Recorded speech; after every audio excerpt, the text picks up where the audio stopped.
Good morning students. आज हम लोग टॉपिक पढ़ेंगे एक्सीलरेशंस। क्या पढ़ेंगे? एक्सीलरेशन यानी त्वरण। तो त्वरण होता क्या है? The rate in change of velocity, change in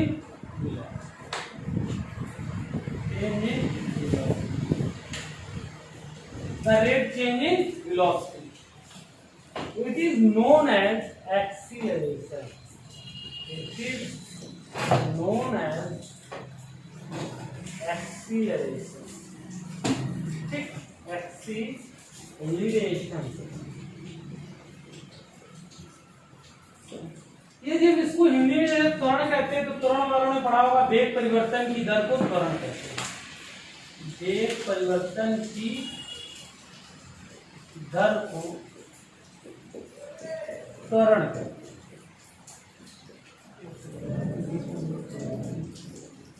बड़ा इसका जो सिंबल होता है वो ए होता है। तो फिजिक्स में बहुत फर्क होता है ए और ए। स्मॉल ए का मतलब एक्सीलरेशन हो जाता है और कैपिटल ए का मतलब एरिया हो जाता है। तो जैसे स्मॉल ए कहेगा तो हमने कहा था change in velocity, change in velocity upon time period.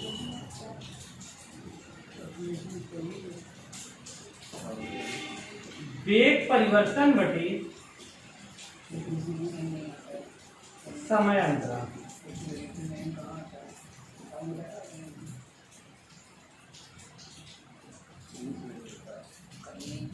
अच्छा, तो यार एक चीज तो ये भी कोई लग सकता है ना। अब वेग हम लोगों ने दो पढ़े होंगे आप लोगों ने। एक होता है प्रारंभिक वेग, कौन सा वेग? इसे बोलते हैं इनिशियल वेलोसिटी।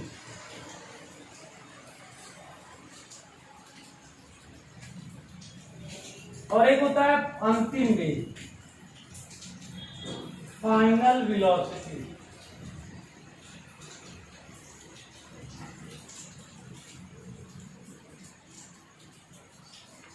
ठीक, तो हम लोगों ने बताया वेलोसिटी में जो चेंजमेंट हो तो v minus you upon T की हो। बात करें हम लोग यूनिट की यानी मात्रक, तो बेटा इसका मात्रक जो होता है वो मीटर पर सेकेंड स्क्वायर। और ये एक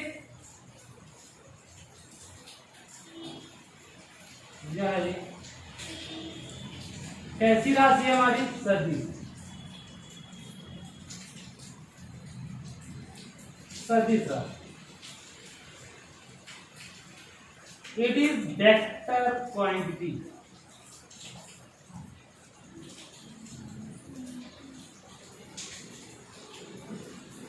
एक बात और भी याद रखिएगा, वेक्टर क्वांटिटी के बाद एक्सीलरेशन जो होता है वो एक और भी एक्सीलरेशन होता है। हिंदी में बोलते हैं मंदक त्वरण और इंग्लिश में बोलते हैं रिटार्डेशन। क्या बोलते हैं? रिटार्डेशन। याद रखिएगा हिंदी में रिटार्डेशन बोलते हैं, रिटार्डेशन। रिटार्डेशन हिंदी में बोलते हैं मंदक त्वरण।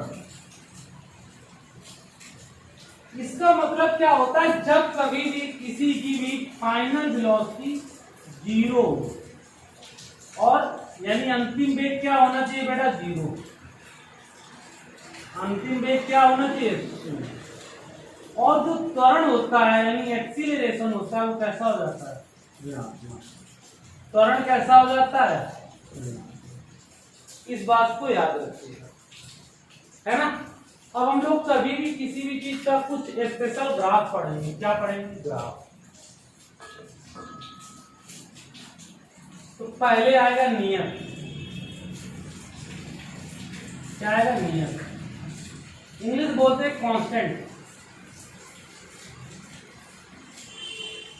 कभी भी किसी के बीच में एक कांस्टेंट का ग्राफ खींचना हो, जैसे हमने ऐसे खींचा, इसको t मान लिया, इसको x माना और ऐसे ग्राफ खींच दिया। s का मतलब होता है डिस्टेंस और t का मतलब होता है टाइम। इसका मतलब हो गया वेग नियत है। क्या नियत है? वेग क्या है? नियत, यानी वेलोसिटी क्या हमारी? कांस्टेंट। क्या बेटा? यदि हम सभी यदि यूनिफॉर्म का खींचने का आ जाए, यूनिफॉर्म का मतलब होता है एक सम। क्या आ जाए? तो किसी का भी आ जाए, चाहे वो वेलोसिटी का हो, चाहे त्वरण का हो, चाहे जिसका, तो यहां मान लेंगे हम t, यहां मानेंगे s। तो जो भी इनका ग्राफ खींचेंगे वो कैसा होगा? Straight line. कैसा खींचेंगे? स्ट्रेट।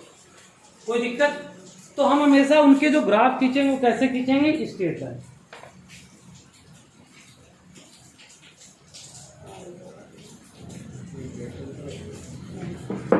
तीसरा एक ग्राफ आता है नॉन यूनिफॉर्म।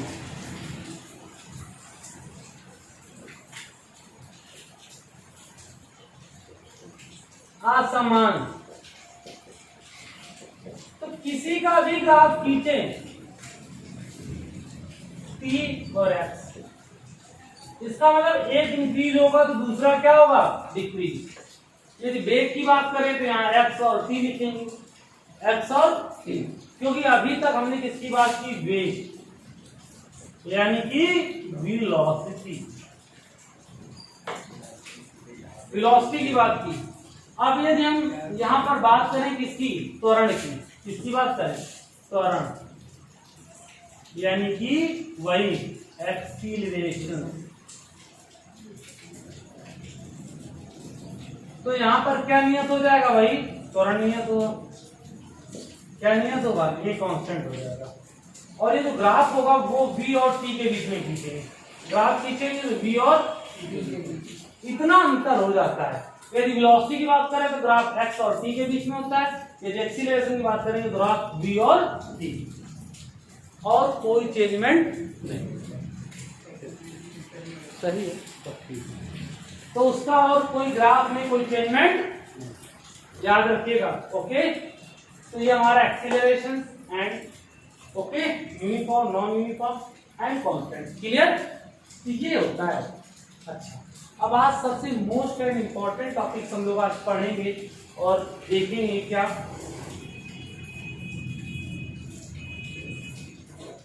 आप लोगों ने मोशन की 3 इक्वेशनें पढ़ी होंगी। Equation of motion, equation of motion, गति के सदिश। तो हम लोगों ने पहली इक्वेशन पढ़ी थी v बराबर u प्लस ए टी, दूसरी पढ़ी है s बराबर u t plus half A T square, और तीसरी पढ़ी है v स्क्वायर बराबर u स्क्वायर प्लस 2a। याद रखना s को यहाँ पर क्या कहते हैं? डिस्टेंस। क्या कहते हैं? डिस्टेंस, दूरी। a को क्या कहते हैं? वही एक्सीलरेशन, यानी कि त्वरण। v को यानी वही कहते हैं क्या? फाइनल वेलोसिटी, फाइनल वेलोसिटी, अंतिम वेग। u को कहते हैं वही इनिशियल वेलोसिटी, इनिशियल वेलोसिटी, यानी कि प्रारंभिक वेग। तो हम लोग इनका पढ़ेंगे प्रूवमेंट, यानी कि सत्यापन। क्या पढ़ेंगे? प्रूवमेंट, प्रूवमेंट यानी कि सत्यापन। क्या पढ़ोगे? प्रूवमेंट, प्रूवमेंट। और किस मेथड से पढ़ेंगे? ग्राफ, यानी किस मेथड से पढ़ोगे? Graphical method. किस मेथड से? ग्राफिकल। तो अब तुम लोग दिमाग में आना चाहिए क्या सर और भी कोई मेथड होता है? यस, एक और भी मेथड होता है कैलकुलस। तो उसके बारे में हम लोग कल डिस्कस करेंगे, नेक्स्ट वीडियो में डिस्कस करेंगे। आज फर्स्ट वीडियो में डिस्कस करेंगे ग्राफिकल मेथड। तो देखिएगा, मेन जो जरूरी है उसका ये जरूरी है जो आप इसका ग्राफ बनाना आपको आ गया। क्या आ गया? ग्राफ। तो आपकी प्रूवमेंट पूरी की पूरी आ जाएगी, समझिएगा। पहले तो हम ऐसे खींच लेते हैं एक्सिस। हम लोग जो ग्राफ खींचेंगे वो यूनिफॉर्म एक्सीलरेशन का ग्राफ खींचेंगे। किसका खींचेंगे हम लोग ग्राफ? तो जब यूनिफॉर्म एक्सीलरेशन का ग्राफ खींचेंगे तो आपको पता होना चाहिए कि नीचे की ओर होगा हमारा क्या होगा और ऊपर की ओर होगी वेलोसिटी। तो हम मान लीजिए कि यहां से पहले हम थोड़ा सा चले तो जो शुरू में चलते हैं वो कौन सी वेलोसिटी होती है बेटा? Initial velocity. कौन सी वेलोसिटी होती है? जब हम शुरू में चलते हैं तो कौन सी वेलोसिटी होती है? इनिशियल। स्टार्टिंग पॉइंट से जो वेलोसिटी होती है कौन सी होती है? इनिशियल, यानी प्रारंभिक वेग। अब यहाँ से हमने इतने से यहाँ से रास्ता मोड़ दिया, हम लोग यहाँ पहुंच गए। तो गए एक तरीके कहाँ से यहाँ तक, टोटल गए यहाँ से। तो एक विश्वास मानो तो यहाँ से यहाँ तक की जो वेलोसिटी हो गई वो हमारी कौन सी हो गई? फाइनल, यानी v। इसको यहाँ से मीट करा दीजिए और यहाँ पर इसको डॉट डॉट मीट करा। तो ये पूरी कितनी हो गई बेटा हमारी? v। तो इमेजिनेशन करिए कि पूरी v है, इतनी क्या थी मेरी? तो पूरी v है, इतनी u है, इतनी क्या हो जाएगी बेटा? v माइनस ये t है तो ये कितनी होगी बेटा हमारी? कोई प्रॉब्लम? इन डायग्रामों को हम नाम दे दें O, A, B, C and D। कोई प्रॉब्लम? अब हम लोग प्रूव करेंगे पहली इक्वेशन। तो पहली इक्वेशन में हम लोग A निकालोगे। क्या निकालोगे? A। तो A का मतलब एक्सीलरेशन कभी भी निकाली जाती है तो क्या निकाला जाता है? स्लोप। क्या निकाला जाता है? स्लोप। और स्लोप को हिंदी में कहते हैं ढाल। और बेटा ढाल कभी भी निकाला जाए तो उसका मतलब होता है tan। तो tan थीटा बराबर आपने किसी जमाने में पढ़ा होगा लंब बटे आधार, यानी कि परपेंडिकुलर अपॉन बेस।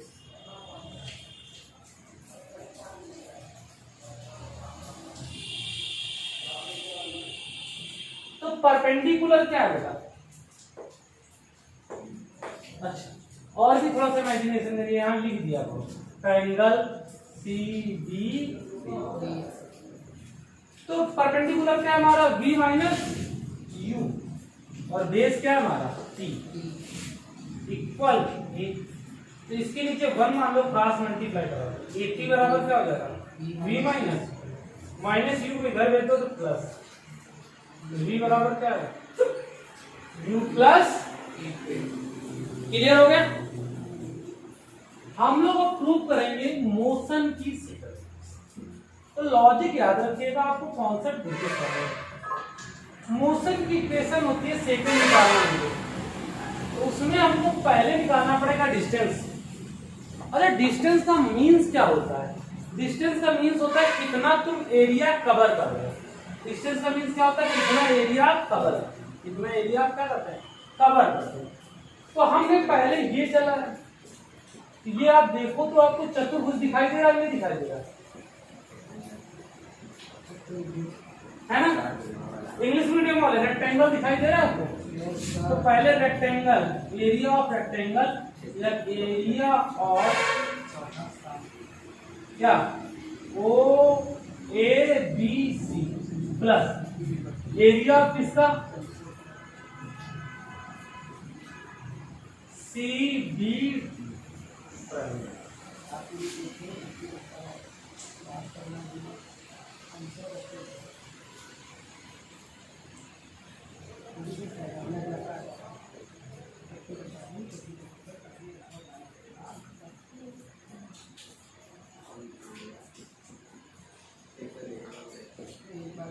है ना?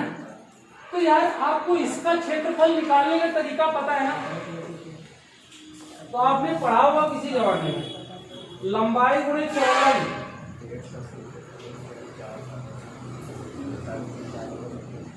यानी लेंथ गुणे ब्रेड्थ।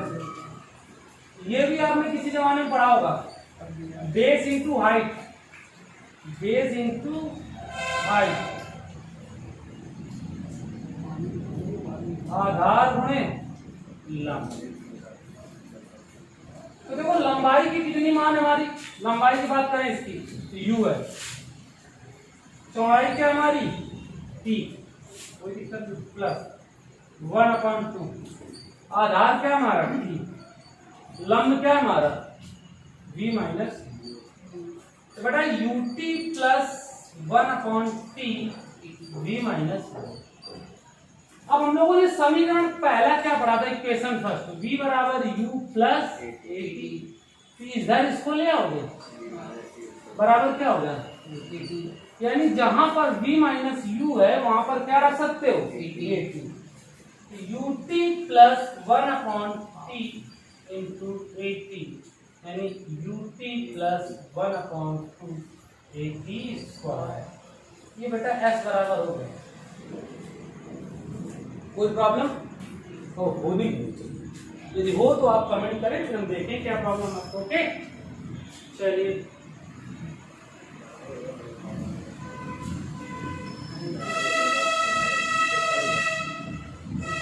चलो नेक्स्ट कॉन्सेप्ट गौर सुनिएगा, क्या कि हम लोगों को तीसरे में भी निकालना होता है डिस्टेंस, तो हम लोगों ने ये पूरा डायग्राम कुछ दिखाई दे रहा, ट्रेपेजियम, क्या दिखाई दे रहा, ट्रेपेजियम यानी समलंब चतुर, क्या दिखाई दे रहा, एरिया ऑफ ट्रेपेजियम, समलंब चतुर एरिया ऑफ ट्रेपेजियम।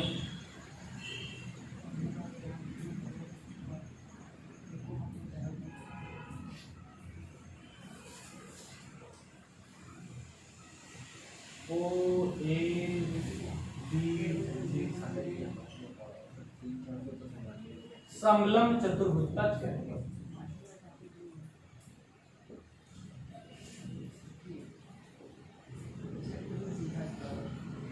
तो आपने पढ़ा होगा 1/2 समांतर भुजाओं का योग इनटू बीच की दूरी, आपने पढ़ा होगा 1/2 sum of parallel side into height, तो पैरेलल साइड ओसी और क्या है एडी, समांतर भुजाएं क्या है ओसी और एडी, हो जाएगा ओसी प्लस एडी इनटू हाइट क्या लोगे बीसी 1/2। बेटा ओसी का मान कितना है बेटा, ओसी यू, एडी का मान कितना पूरा और इसका मान क्या है। फिर आपने इक्वेशन फर्स्ट पढ़ी होगी v प्लस यू, तो v माइनस यू बराबर क्या होगा बेटा 80, तो v minus you upon a equal क्या लिख सकते हैं, इसे मान लो इक्वेशन। अब समीकरण जो एक है वहां पर t की वैल्यू आप पुट कर दीजिए,